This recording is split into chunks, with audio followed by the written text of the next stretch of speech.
Nouvelle semaine sur la terre et nouvelle semaine pour le tribunal de l'actualité où les faits sont sacrés et les commentaires sont libres. Nouvelle semaine après un week-end tumultueux et mouvementé au Burkina sur cet espace de décryptage des événements marquants d'ici et d'ailleurs qui reprend ses droits sur les médias leaders Watt FM et True TV. Et pour l'audience d'aujourd'hui, eh bien, les juges au siège se penchent bien entendu sur les tenants et les aboutissants du énième coup d'État, qui a marqué le Burkina le 30 septembre dernier et porté par le capitaine Ibrahim Traoré. Que peut-on retenir de ce putsch et quels sont donc les perspectives qui se dégagent désormais pour le pays en proie à une insécurité grandissante du fait des attaques terroristes? Ce sont les questions au cœur de cette audience du tribunal de l'actualité, la première de cette nouvelle semaine qui démarre au Faso sans Paul-Henri Sandaogo d'Amiba au palais de Koussiam et qui regroupe le collège des juges au grand complet. Juge Bernard Bougma, bonjour. Bonjour, Président Toumangui, bonjour, juge Farah, bonjour, juge Ouedraogo, bonjour, Madame, Messieurs. Bonjour, juge Bougma, bonjour, Président Toumangui, bonjour, juge Ouedraogo, bonjour, auditeurs et téléspectateurs. Juge Farah, bonjour, juge Bougma, bonjour. Bonjour. Président, bonjour. Bonjour. Auditeurs, téléspectateurs, bonjour. Bonjour à Dibo, bonjour à Dori, bonjour à toutes, bonjour à tous. Bienvenue à cette audience du tribunal de l'actualité que j'ouvre à présent avec la séquence avant-propos des juges.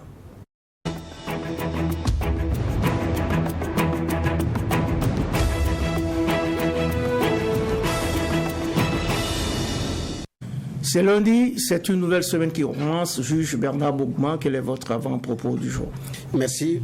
Rituel de lundi, c'est d'ailleurs la rentrée officielle des classes. Il y en a qui l'ont fait 2 semaines avant, 1 semaine avant, mais aujourd'hui, c'est vraiment la rentrée officielle. Entre inquiétude par rapport aux troubles qu'il y allait avoir un report, il y a même eu des fausses informations qui ont circulé dans ce sens, parlant du 20 octobre.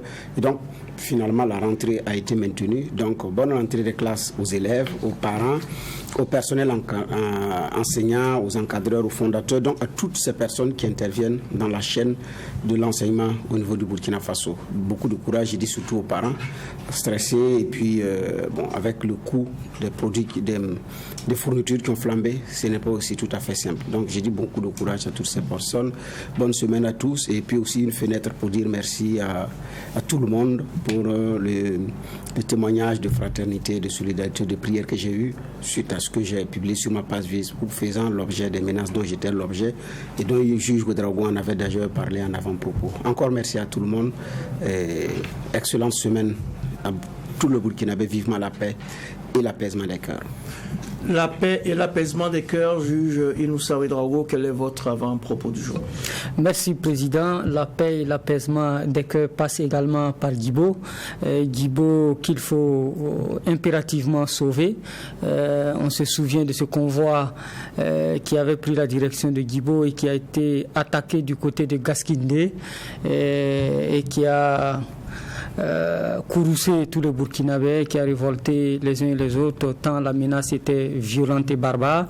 Le convoi n'est pas arrivé à destination et Guibo pleure, Guibo réclame à manger et à boire. Et c'est une occasion donc pour nous de dire que oui, nous avons fait des tractations à Ouagadougou, oui, le président a changé, mais les conditions qui ont amené tout ce ramdam n'est pas terminé. La sécurité est toujours la priorité des Burkinabés et Guibo réclame véritablement l'attention des nouvelles autorités. Thibault réclame l'attention des nouvelles autorités. On espère que ces autorités-là seront attentives à cet appel, à cette attente. Oui, juge Geoffroy Vara, votre avant-propos du jour. Oui, merci, Président. Mon avant-propos va concerner la Guinée. On sait que le dimanche, si ma mémoire est bonne, c'était 64e anniversaire qui était célébré. Et la veille, donc, il y a eu l'adresse à la nation du chef d'État guinéen, la personne de Doumbouya.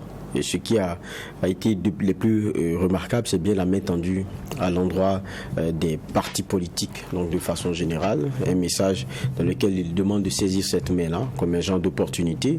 Et on a vu en même temps les réactions qui sont revenues, très nombreuses d'ailleurs, parce que assez diversement accueillies par cette classe-là, qui pensent qu'au départ, ils avaient tous adhéré à ce changement-là. Ils avaient apporté leur soutien à Doumbouya, mais c'est lui qui, petit à petit, en a fait des opposants. Donc, la balle est plutôt dans son camp, c'est ce qu'il pense, dans les postures qui sont les siennes, dans le message qui est le sien, à leur endroit.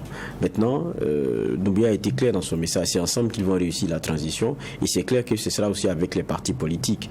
Maintenant, on espère que de part et d'autre, il y aura la sincérité dans la démarche. Ça aussi c'est important parce que Doumbouya, quoi qu'on dise aussi, beaucoup de figures de partis politiques ont eu maille à partir au regard de certaines décisions qu'il a eu à prendre. Et puis là où il a orienté un peu certaines choses, on a vu comment il a fait arrêter ceux qui n'étaient pas forcément d'accord avec lui, qui appelaient à certaines manifestations et tout. Donc lui aussi devrait revoir un peu sa copie.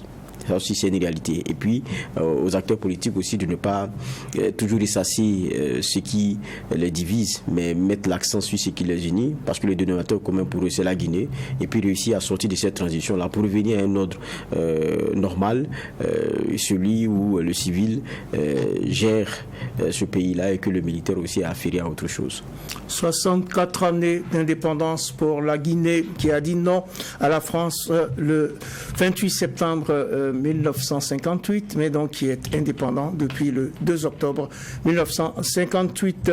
Fidèles auditeurs de la radio 100% urbaine, c'est la 100.7 Watt FM.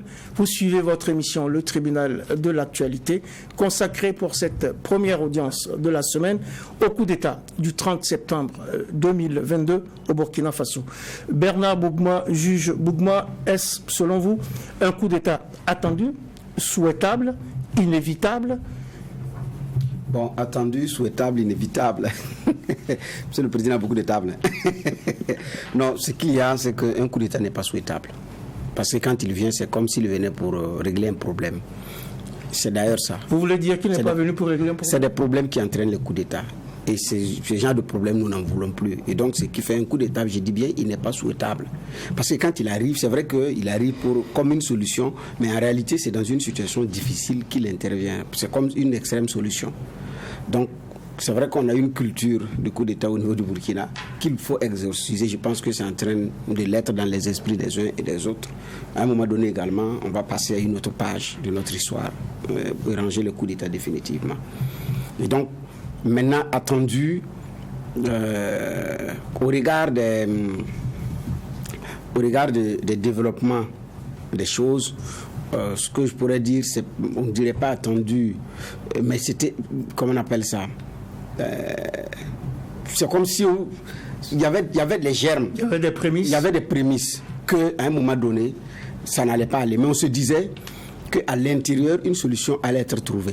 C'est-à-dire, c'est de revoir le dispositif, comme certains disent, de recadrer la transition. Si on allait dans ce sens, ce n'était pas bien pour le pays. Donc pour vous, c'était inévitable? Et donc, ou bien c'était évitable? Évident. Compte tenu de, je dis bien, il y a un certain nombre de développements des choses. L'objectif majeur ou la mission principale que Damiba et ses camarades se sont assignés aux premières heures, à un moment donné, elle a commencé à être dévié.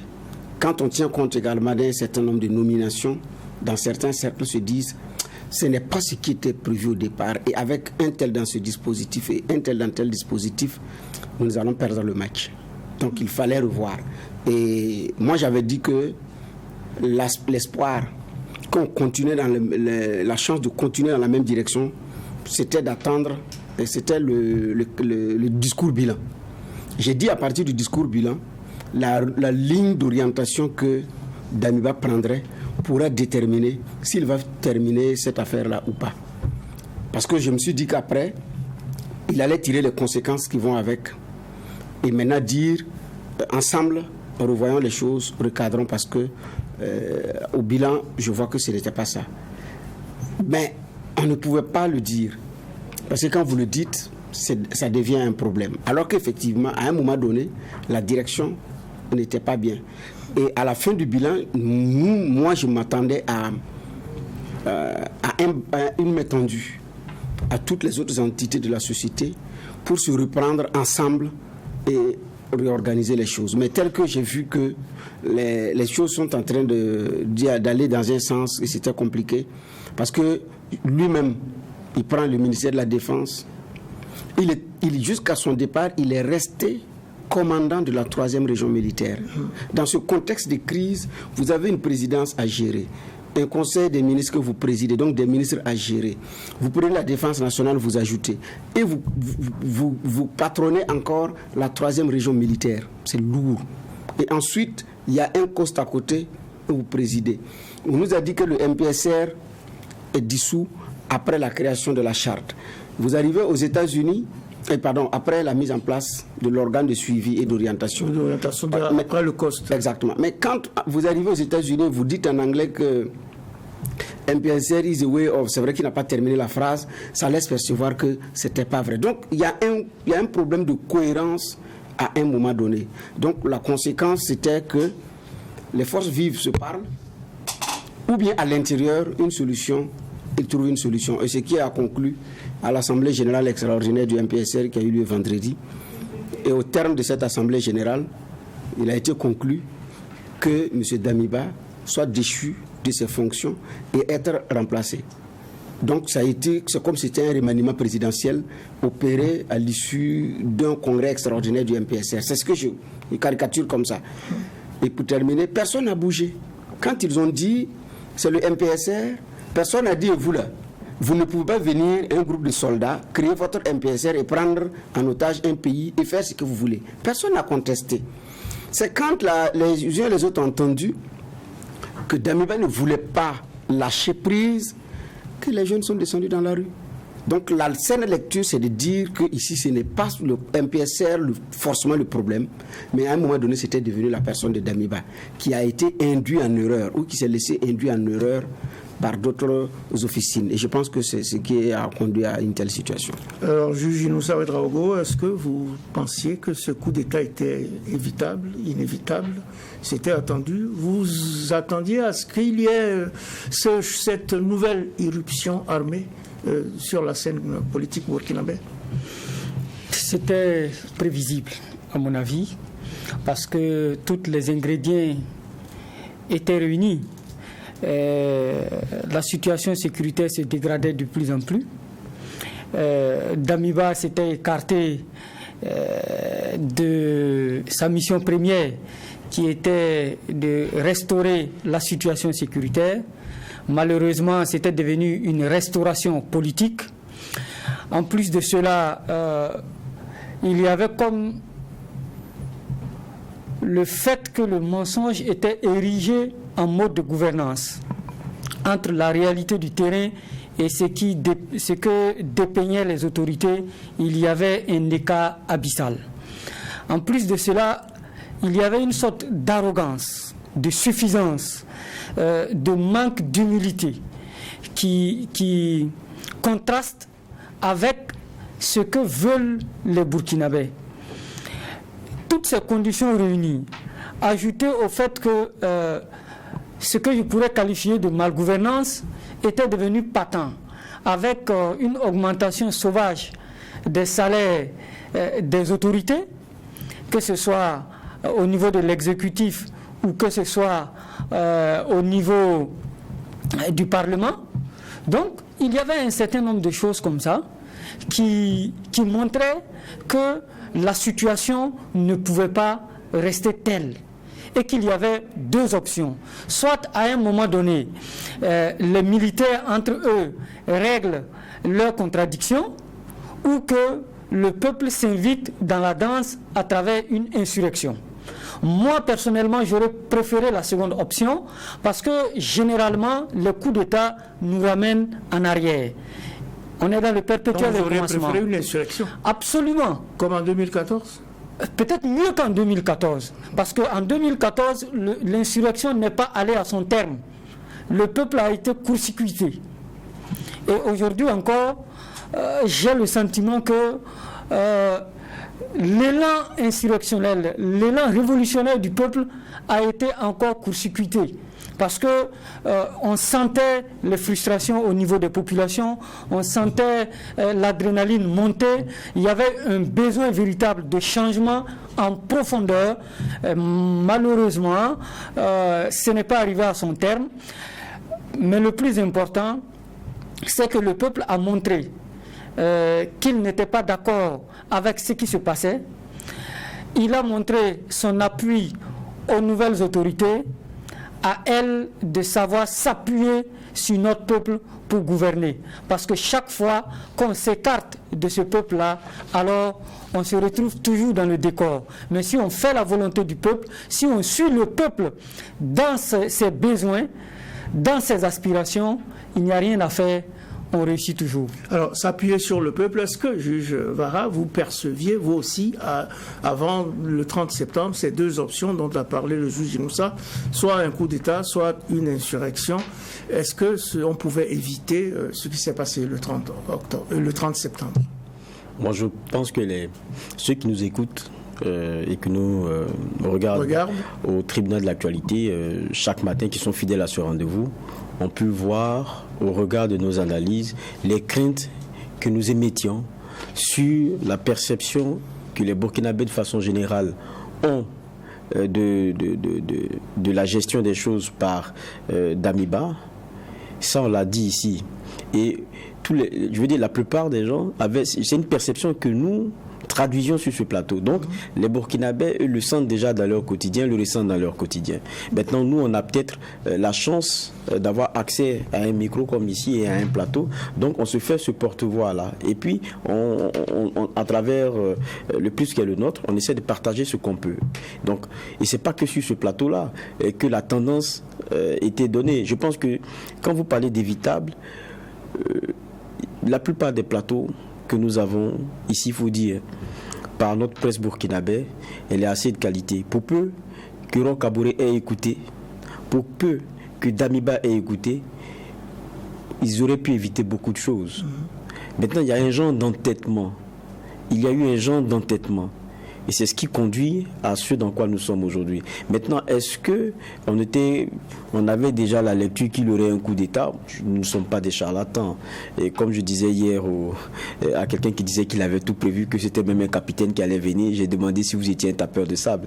Pour dire, il y a des choses qu'on voit venir, mais pas exactement de façon précise. J'ai dit vendredi dernier, ce qui a été diffusé tout le long même d'ailleurs ce week-end-là, j'ai dit, c'est le front qui a légitimé Damiba et ses camarades à venir prendre le pouvoir à Kossiami, à donner un discours pour dire sur le plan sécurité ça ne va pas. Et quand c'est un militaire qui le dit, et il dit je pense que voilà comment on doit recentrer les choses, ça a suscité un gros espoir, un grand espoir. Mais il a été aussi déçu cet espoir-là, tout comme il a créé beaucoup d'ambition et beaucoup d'optimisme chez les Burkinabés. C'est ça aussi la réalité. Donc quand vous voyez ça, vous vous dites est-ce que certains ne quitteront pas le front sur les mêmes plaintes pour venir à Kossiam? Ça, je l'avais dit vendredi.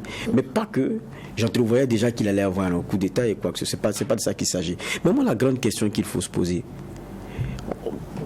ce qui est venu nous servir, c'est que Damiba s'est écarté de l'idéal du MPSR. Mais je pense qu'on a tous critiqué ici où les choses étaient en train d'aller. Je crois qu'il faudrait aussi accepter quelque chose en termes de lecture. Le MPSR vient de se sauver lui-même. Oui, bien sûr.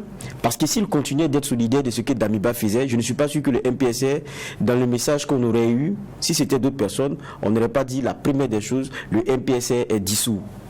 Oui, justement. Le MPSR qui revenait de ses cendres, pour ainsi dire, suite à ce putsch qui le replace au cœur du système et du dispositif. Le MPSR, pour moi, se sauve lui-même. Se sauve lui-même en assumant... En offrant une sorte de rectification. C'est cela. Il se sauve lui-même parce que pour les Burkinabés, il n'y a pas de différence entre Damiba et MPSR. C'est après le discours du capitaine Ibrahim Traoré donné par ses hommes qu'on a su qu'il y a un idéal du MPSR duquel Damiba était en train de s'écarter. Sinon, quand nous analysions ici, quand vous entendez les Burkinabés, ils disent le MPSR est en train de faire un type de restauration que nous ne comprenons pas.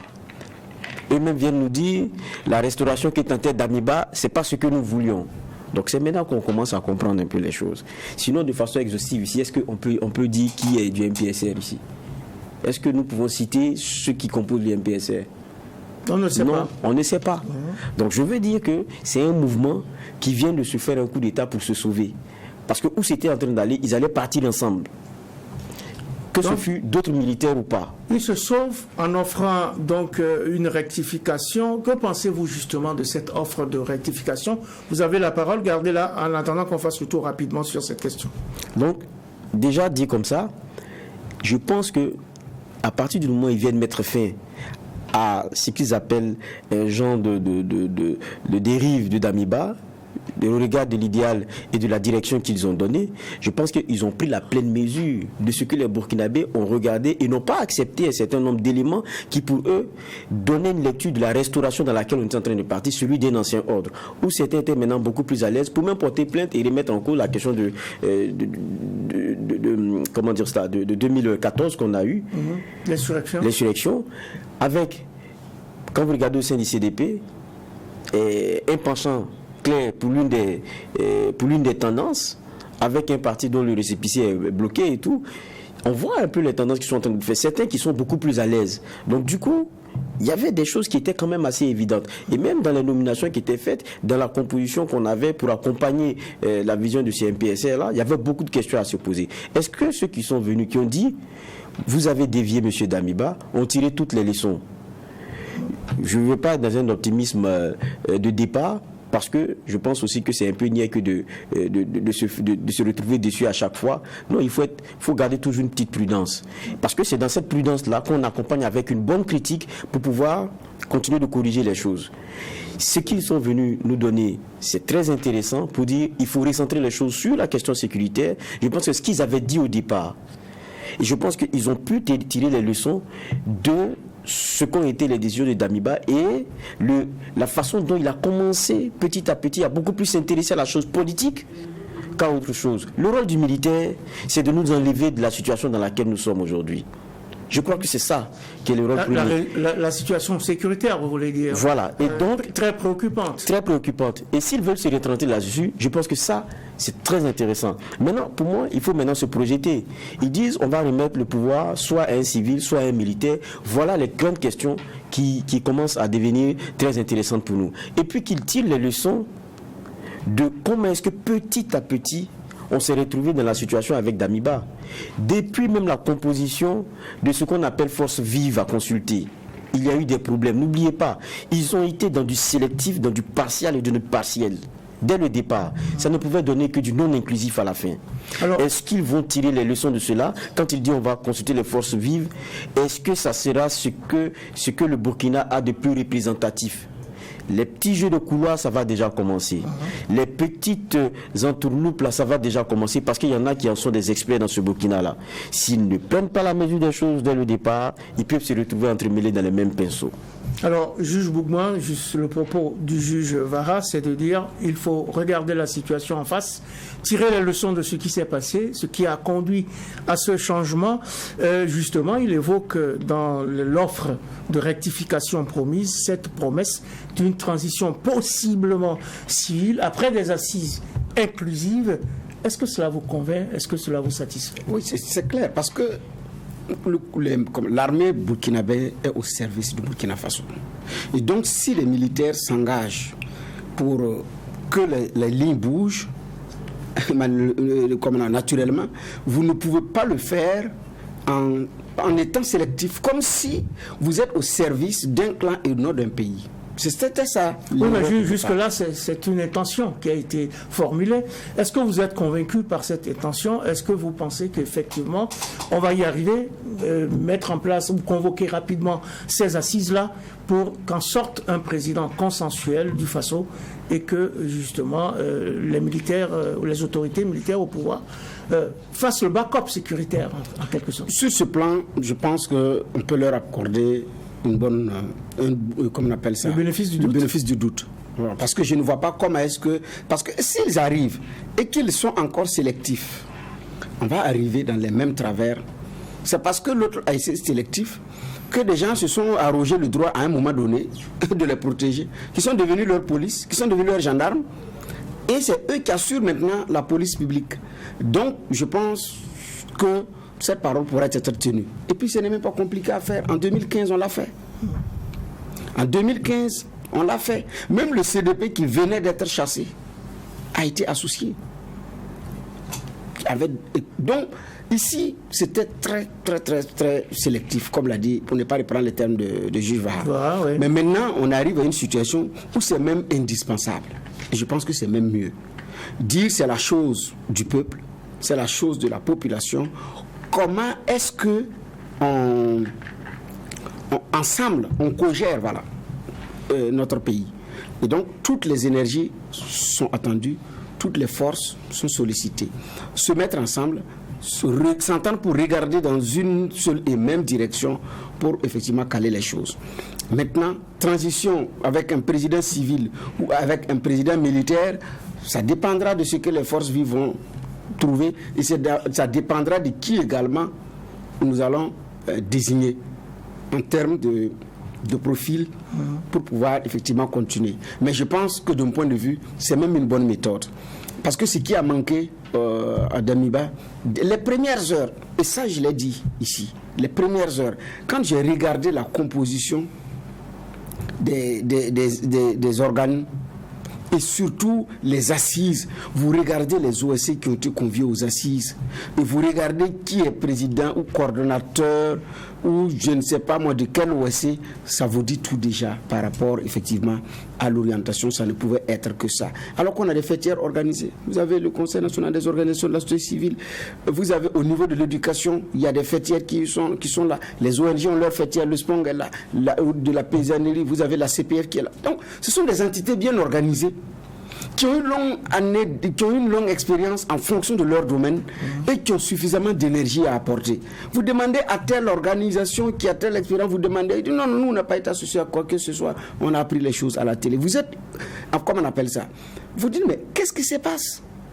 Donc, quand on est arrivé là, à un moment donné, les gardiens du temple, qu'on appelle Sauvons le Burkina Faso, à un moment donné, ont pris les choses en main et dit, nous allons régler. Et même ce qui s'est passé la nuit, ils ont tenté. C'est parce que ça n'a pas marché. Et j'ai dit que ces gens ne rendent pas service à Damiba. Pour avoir dit ça, c'est un problème. La conséquence était là. Et elle a été implacable. Mais maintenant, je pense réellement, et tout le vœu, c'est que la convocation des forces vives se fasse le plus tôt et le plus rapidement possible. La parole du capitaine Ibrahim Traoré était donc audible depuis ce matin, depuis d'ailleurs le week-end. Il a promis justement qu'il irait très vite. Il a rencontré d'ailleurs l'administration avec les secrétaires généraux des différents ministères. On est sur une nouvelle phase, sur une nouvelle vision. Vous y croyez, juge Inoussa Ouedraogo, très rapidement? Moi, j'attends de voir. Et parce qu'on a été habitué à ce genre d'attitude de la part de nos autorités. Mais j'espère que cette fois-ci, le peuple veillera au grain. Parce que tout dépend de ça. C'est de notre capacité à être vigilants, à observer avec minutie ce que les uns et les autres posent comme acte, à être acteurs, actifs, et non pas passifs de ce qui se passe. Parce que les dirigeants, au finish, agissent en fonction de ce que le peuple leur laisse comme marge de manœuvre. Donc pour moi, le capitaine Traoré a donné le ton. Il a montré là où il veut aller. Le peuple ne cherche que cela, c'est-à-dire donc la restauration de la sécurité, régler les questions humanitaires. Il a dit qu'il a été très touché de voir que des Burkinabés sont obligés de manger des feuilles et des arbres pour survivre. Lorsque nous le disions ici, on nous traitait de tous les noms d'oiseaux, on nous traitait même de personnes qui n'aiment pas ce pays-là, mais je crois qu'à la lumière de ce que les acteurs du coup d'État ont eux-mêmes indiqué, on voit clairement que nous avions pris, comme on le dit, un virage à 190 degrés par rapport donc aux intentions de départ du 24 janvier. Pour moi donc... 190 ou 180 180. Pour moi, donc, le plus important, c'est que nous demeurions vigilants, que nous définissions avec les militaires ce qui est bon pour ce pays-là, parce qu'il faut que nous fassions corps ensemble.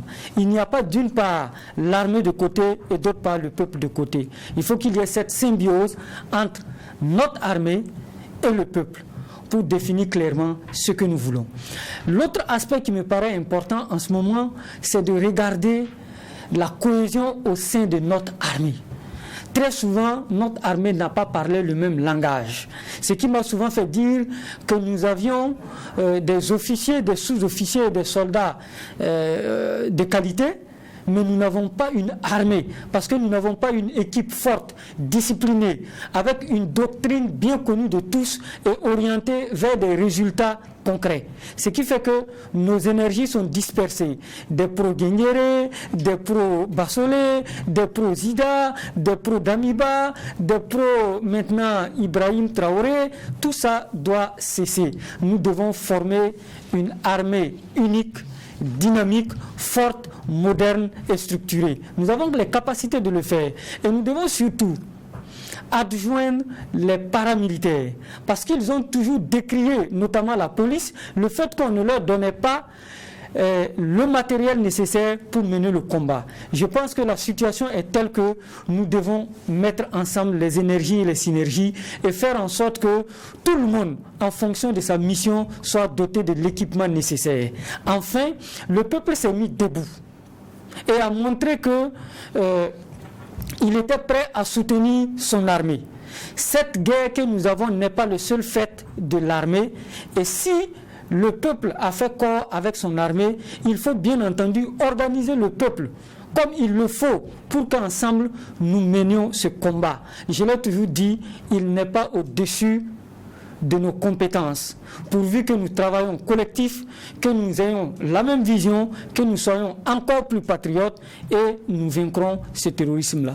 Alors, le nouveau pouvoir qui annonce que toute activité politique est suspendue, toute activité des organisations de la société civile est suspendue, et donc va convoquer très bientôt donc des assises avec les forces vives pour adopter une nouvelle charte de la transition et désigner un nouveau président, qu'il soit civil ou militaire. Est-ce que justement le tableau qui nous est présenté aujourd'hui ne montre pas aussi, comme l'a dit juge Inoussa Ouedraogo, cette division au sein de l'armée et donc cet échec patent depuis ce coup d'État intervenu le 24 janvier justement pour corriger une situation qui n'a pas pu être corrigée 8 mois après et qui nécessite un nouveau coup d'État. Juge Vara.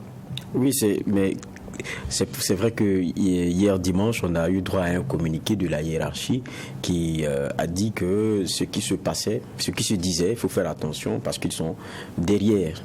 Ils vont accompagner le MPSC dans sa vision nouvelle et tout.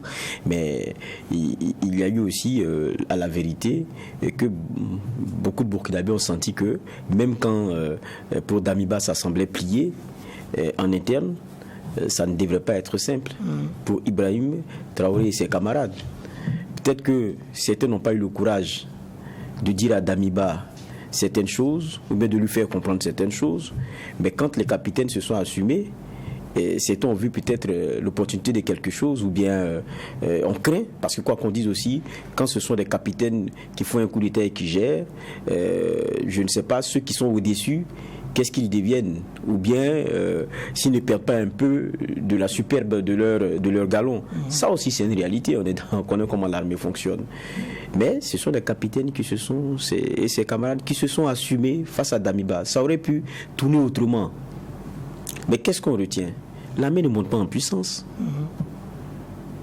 Quand on nous servait ça, ils se sont tous tus. C'est ça, exactement. Ils se sont tous tus. En tout cas, ceux qui sont venus nous dire que ça ne va pas et qu'ils ont mal au cœur lorsqu'ils vont dans des bourses et ils voient des Burkinabés comme en Somalie. Exactement. Donc, les autres avec la caution, les autres. Ah oui, les autres la voyaient ça donc. Mais ils sont tous tus. Les petits se sont assumés. Ils n'ont pas vu, ils ne sont pas allés sur le terrain. Bon, voilà. Et encore que quand vous lisez le même message, ils osent avoir un message à l'endroit des soldats au front, comme si l'armée n'était pas un corps, comme le disait la dernière fois. Avec des pros et des pros et des pros. Voilà.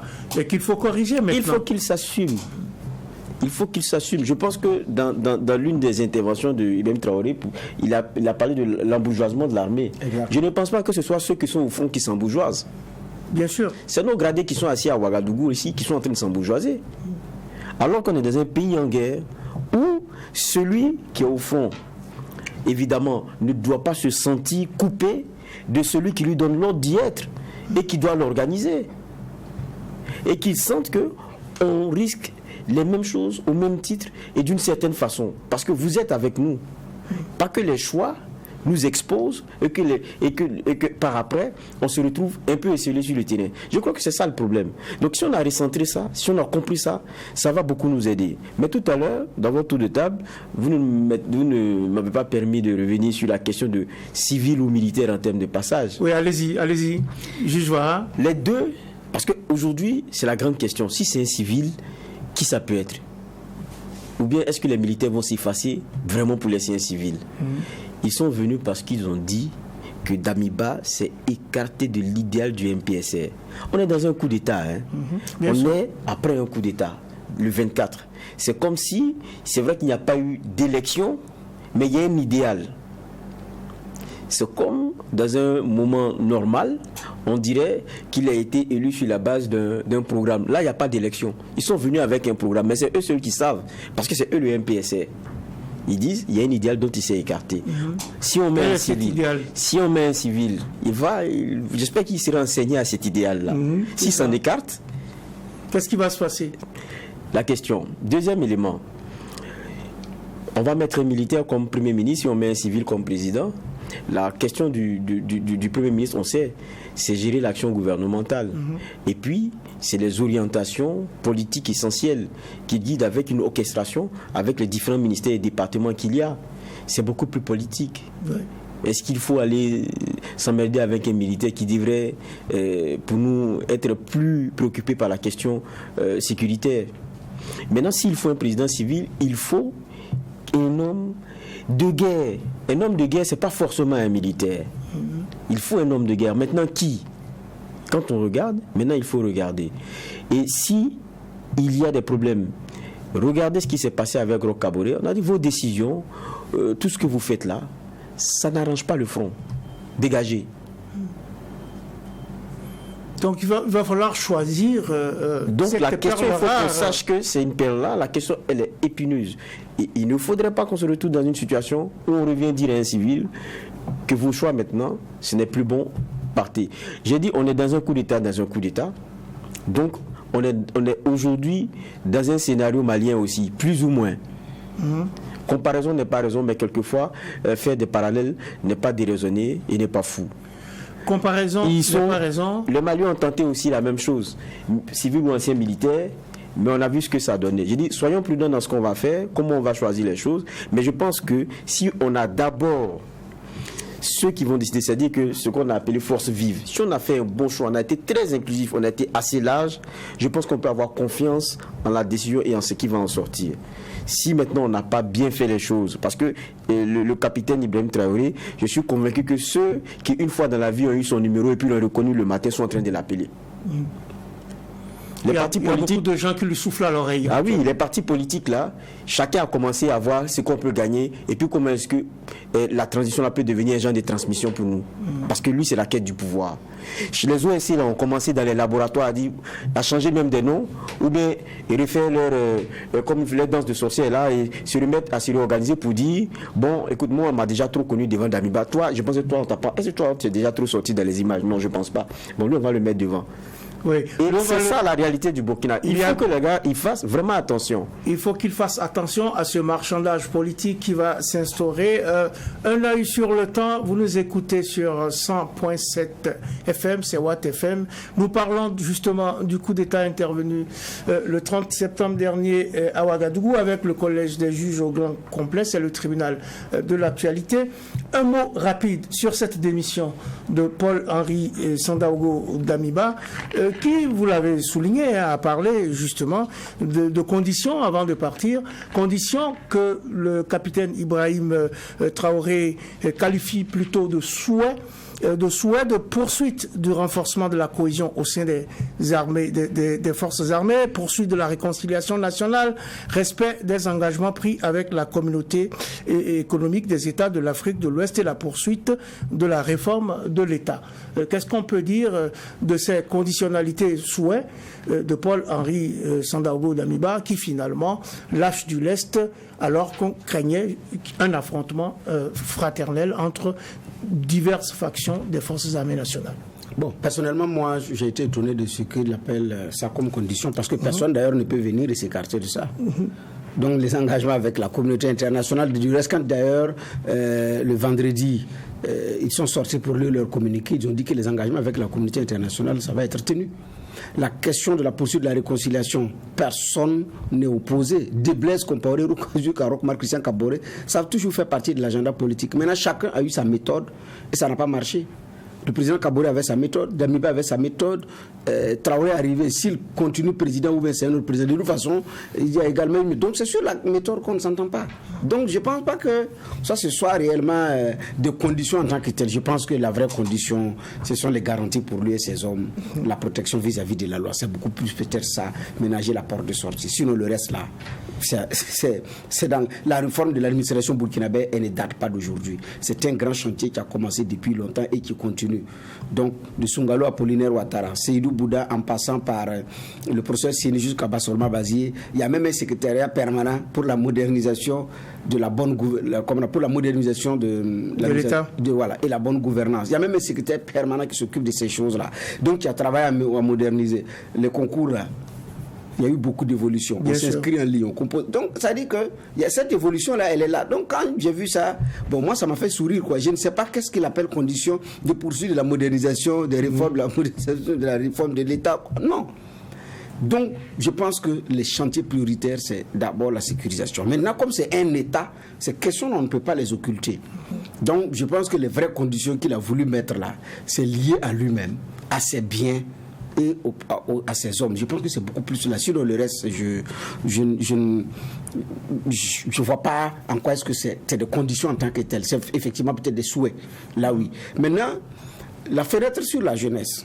Oui. Si vous me permettez de l'ouvrir. Oui, rapidement. On a vu le communiqué de l'état-major de l'armée qui a parlé de discipline et tout. Si le capitaine Traoré et ses hommes échouaient, la même hiérarchie allait dire que ce sont des jeunes indisciplinés. Le communiqué, là, on l'a lu. Ce n'était pas un communiqué de prise de position. Oui. Il dit que l'armée a son fonctionnement, a ses règles, a sa discipline et tout. Mais la question de l'âge, 34 ans, mais prenez les données du dernier recensement général de la population burkinabé. On dit que la structure de l'âge par sexe et par âge, les données montrent une pyramide à base large et au sommet effilé. Une population à majorité jeune. Moins de 5 ans, ils sont 16,2%. Les moins de 15 ans, 43,3%. Mais les moins de 35 ans, c'est 77,9%.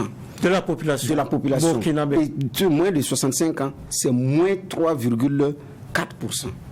Et donc, le grand lot se retrouve dans les moins de 35 ans. Il est à l'image de ceux qui sont sortis. Est-ce que les gens... Il est à l'image de la majorité de la population du Burkina. Du Burkina. Et c'est d'ailleurs cette majorité qui était dans les rues. Et donc, il a l'âge de ceux qui l'ont accompagné. Vous ne pouvez pas gouverner un peuple que vous ne connaissez pas. Donc, quand j'entends certains parler, j'ai l'impression qu'ils ne connaissent pas. C'est une réalité. Et c'est un fait. C'est des chiffres officiels. Bien sûr, c'est l'INSD, l'Institut national de la statistique et de la démographie. Ce sont les données de notre dernier recensement. Donc ces données-là sont également à prendre en compte. Peut-être aussi que l'autre fait, c'est parce que monsieur n'est pas passé par le PMK. Parce qu'il finit sa licence et puis il intègre l'Académie militaire Georges Namoiano. Il n'est même pas seul dans son entourage. Il y en a qui sont passés par le même cycle que lui. Certains sont des juristes, d'autres ont fait lettres modernes. Lui, il a fait les CBBG, donc l'université, lui a fait les sciences de la vie et de la terre. Donc, il n'a pas fait le PMK, comme certains qui ont un parcours de PMK jusqu'à... Voilà. Donc, ça tranche sur ces choses-là. Et donc, je pense qu'à un moment donné, ces faux débats d'école, ces faux débats d'âge se sont invités. Est-ce que ce qu'ils ont dit, c'est vrai? Oui ou non? Parce que c'est des choses que nous avions dit. Mais venant de l'intérieur, c'est un aveu. Et donc, je pense que cet aveu dérange. Mais maintenant, hier également, il y a ce débat malsain de l'ethnicisme qui s'est invité. Je ne crois pas trop que cette carte ait été brandie. C'est certainement un élément qui pouvait aider à mobiliser. Mais je ne pense pas que les acteurs qui étaient là allaient commettre, excusez-moi du terme pour nous les rares fois, la bêtise de nous glisser sur ce chapitre-là. Non, parce que c'était des lendemains c'est des lendemains sans issue, quoi. Ouais. Donc c'est un débat qui a toujours existé dans notre vie politique, mais ça ne devrait pas être une règle. Ça ne devrait pas être une règle. Justement, le capitaine Ibrahim Traoré fait corps avec les aspirations de la jeunesse et du plus grand nombre des Burkinabés aujourd'hui, ce qui traduit aussi que la réalité ou les préoccupations actuelles, on l'a dit suffisamment sur ce plateau et sur d'autres, au cours d'autres émissions, au cours d'autres audiences du tribunal de l'actualité, la réalité et la préoccupation majeure et primordiale, c'est les problèmes de sécurité.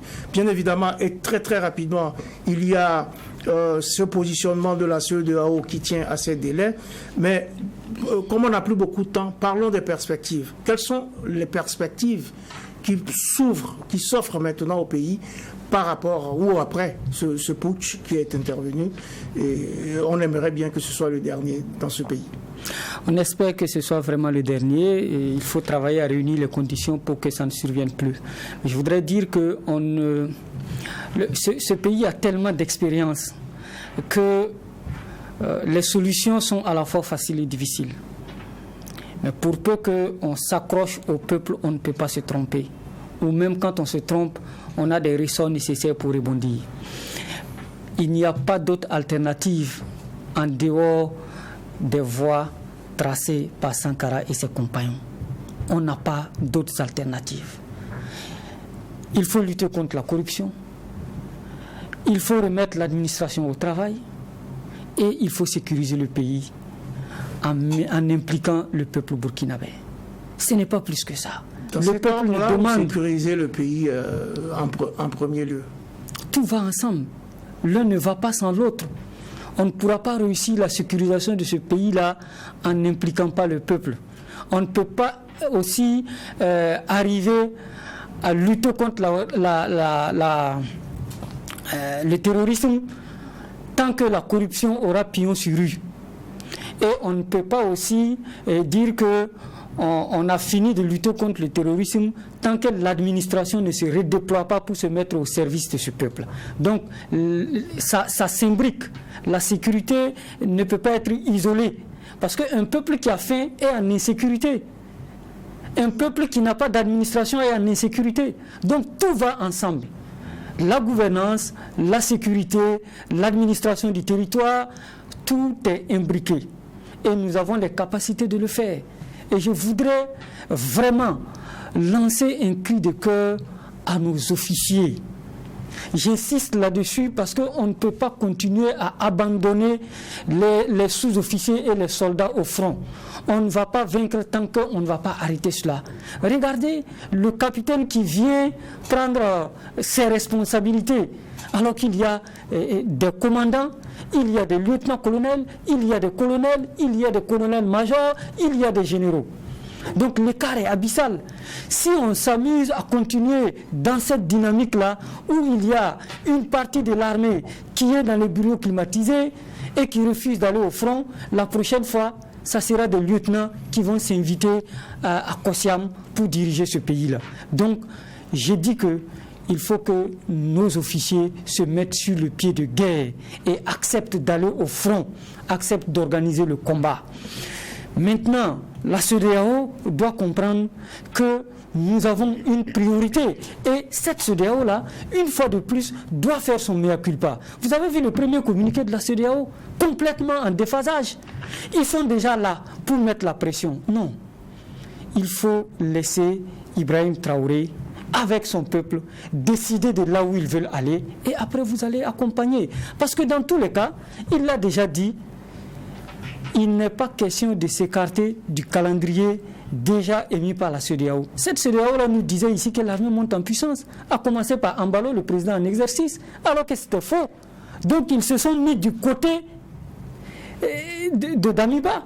Donc, et quand on leur rappelait attention, ce n'est pas la réalité du terrain, ils n'ont pas voulu écouter. Donc pour une fois, cette CEDEAO doit tirer leçon.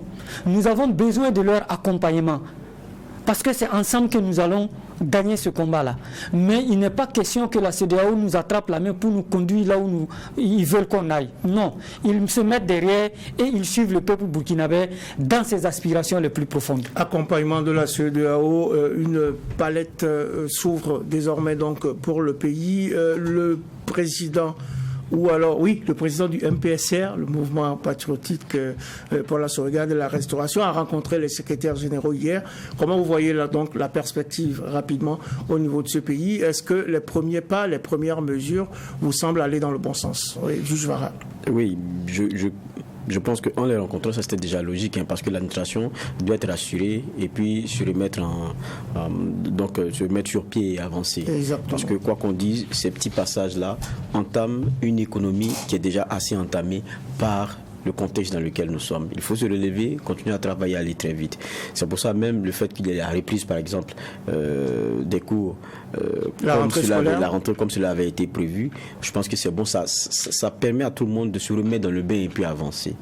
Mais tout à l'heure aussi, Moussa parlait de la CEDEAO, elle a rappelé des postures principiennes.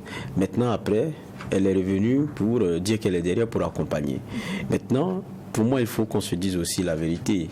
Des éléments ne doivent pas être pris pour qu'on perdure dans une situation qui n'est pas normale. Je crois que ça aussi, il faut qu'on se le dise. Le MPSR 1 est parti, on est dans un MPSR 2. Ça ne veut pas dire qu'on va aller ad vitam aeternam sur ce type de changement. Il faut qu'on revienne à un ordre normal et ça, c'est très important. Maintenant, pour terminer, parce qu'on est déjà à la fin, moi, il y a une leçon que je tire. Très bien. Avec l'ancien président d'Amiba, je pense qu'il n'a pas pris la mesure de ce qu'est un chef d'État, de ce qu'est être à la tête d'un pays. Vous savez, pour beaucoup de Burkinabés qui ne comprenaient pas encore la chose, qui n'étaient pas encore déçus, je pense que la mission onusienne, la mission aux États-Unis, a permis de révéler beaucoup de choses. Et rien que les échanges qu'il a eus avec les Burkinabés qui vivent aux États-Unis, New York, on a compris l'esprit et comment il n'est pas si grand pour porter un pays. Ça, c'est très important. Être chef d'État, c'est autre chose. Cette fonction-là, elle échoit à quelqu'un qui a de l'ambition, qui a une discipline, qui a une hauteur. Et tant qu'il discourait, c'est-à-dire que lorsque la prise de parole était organisée et bien travaillée, on ne voyait pas. Mais lorsqu'il a commencé maintenant à parler, qui dans son sens étymologique est révélé ce qui est caché, on a commencé à le découvrir comme il est, à Bobo Dioulasso à travers ses discours. Et là, on a vu un homme sur lequel beaucoup de questions se posaient. Est-ce que celui-là, c'est lui qui nous gère? C'est la question que beaucoup avaient commencé à se poser. Et ce qu'on prie, et ce qu'on veut, c'est que le choix soit bien porté, pour qu'on ait quelqu'un qui porte bien cette fonction-là. Oui. Lorsqu'on va désigner, qui ait la hauteur qu'il faut pour nous emmener là où il faut. Je pense que c'est ça qui est très important. On ne s'amuse pas avec ce fauteuil, on ne s'amuse pas avec un État. C'est pas tout le monde qui peut être président. C'est pas tout le monde qui peut être président. On s'amuse pas avec ce fauteuil. Il nous faut trouver quelqu'un qui a la science infuse, pratiquement, pour porter le défi, parce qu'on en a beaucoup, et pour porter le combat. Rapidement, 30 secondes, Bernard Bougma, puisqu'on est pris par le temps. Oui, puisqu'on est pris par le temps, effectivement, pour un État, il y a beaucoup plus de sérieux, de sérénité qu'il faut mettre. Là, on avait une parenthèse où ça partait dans tous les sens. Tous ceux qui ont eu l'ancien président en face vous le disent.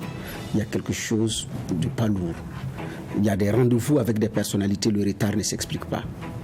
Des personnalités que vous dites de venir, vous avez rendez-vous. La réunion va se tenir avec 1h30 de retard. Il n'y a pas quelqu'un d'ailleurs dans les couloirs de la présidence pour aller dire « Excusez-nous, son excellence arrive ». Et beaucoup d'autres personnalités dans certains cercles ont dit pour gérer un État à ce niveau-là de responsabilité, il y a quelque chose qui ne va pas. Il y avait un manque de rigueur. Donc je pense que également ceux qui arrivent pourront tirer leçon de cette situation pour avancer. Il nous faut avancer. Le Burkina a besoin de l'énergie de tous ses fils et une nouvelle fenêtre s'ouvre pour un nouveau départ. Saisissons la balle au bon et faisons en sorte que ça fonctionne. Fin de cette audience du tribunal de l'actualité, la première de cette semaine qui commence aussi avec la rentrée scolaire au forceps au forceps. Beaucoup de courage à tous les acteurs de l'éducation, beaucoup de courage à tous les scolaires et aussi à ceux qui ne pourront pas effectuer cette rencontre dans un contexte extrêmement tendu. Merci à tous, auditeurs et téléspectateurs, de nous avoir suivis sur Truy TV et Watt FM, ainsi qu'aux juges qui ont siégé aujourd'hui. Merci Inoussa Ouedraogo, merci à Bernard Bougman, merci à juge Geoffroy Vara, merci également à toutes nos équipes techniques de réalisation menées aujourd'hui par Césaire Cafando à la télévision et Alphonse Déduit à la radio. Le tribunal de l'actualité, c'est votre rendez-vous quotidien qui juge les faits et les événements marquants d'ici d'ailleurs et que vous retrouverez demain à la même heure, toujours avec un maillet aussi cuisant, aussi sans complaisance.